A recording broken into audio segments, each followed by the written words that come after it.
بسم اللہ الرحمن الرحیم۔ ڈاکٹر غلام جیلانی برق صاحب اپنی کتاب دو قرآن میں ایک جگہ پہ لکھتے ہیں، کھجور کے حوالے سے لکھتے ہیں کہ صحرائے عرب سینکڑوں میل تک پھیلا ہوا ہے، جسے طے کرنے کے لیے اب بھی ان سے کام لیا جاتا ہے۔ امکان تھا کہ مسافر راہ میں بے توشہ نہ ہو جائیں، اس لیے اس ریگستان میں ہر طرف کھجوروں کے درخت اگا دیے اور انہیں بلند قامت بنا دیا تاکہ یہ قیمتی پھل جانوروں کی رسائی سے باہر ہو جائے، نیز قرب زمین کی گرمی سے نسبتاً محفوظ رہے۔ کھجوروں کے تنے اس لیے ریشہ دار اور کھوکھلے بنائے تاکہ تھرموس بوتل کی طرح اندر کی ہوا بیرونی حرارت سے متاثر نہ ہو اور پھل خشک نہ ہو جائے۔ انسانی بدن کی مشین کو دو چیزوں کی سخت ضرورت رہتی ہے، شکر اور نشاستہ۔ یہ ہر دو اجزاء کھجور میں بدرجہ کمال موجود ہیں۔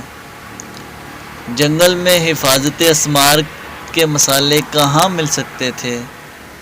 کیلا صرف ایک ہفتے میں گل سڑ جاتا ہے، سیب پلپلا ہو جاتا ہے، امرود میں کیڑے چلنے لگتے ہیں، شہتوت اور لکاڑ چند گھنٹوں میں خراب ہو جاتے ہیں، لیکن کھجور کو اللہ نے کسی خاص مسالے سے یوں محفوظ کر دیا کہ مہینوں خراب نہ ہو۔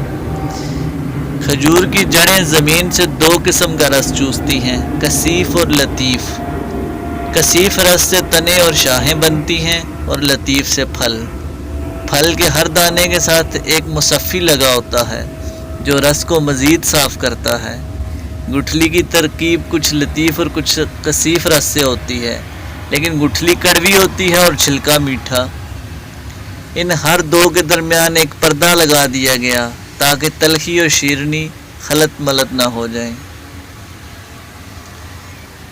سورہ رحمان میں اللہ تعالیٰ فرماتا ہے کہ یہ زمین انسانی رہائش کے لیے تیار کی گئی اور اس میں انسان کے لیے میوے اور گچھوں والی کھجوریں ہیں۔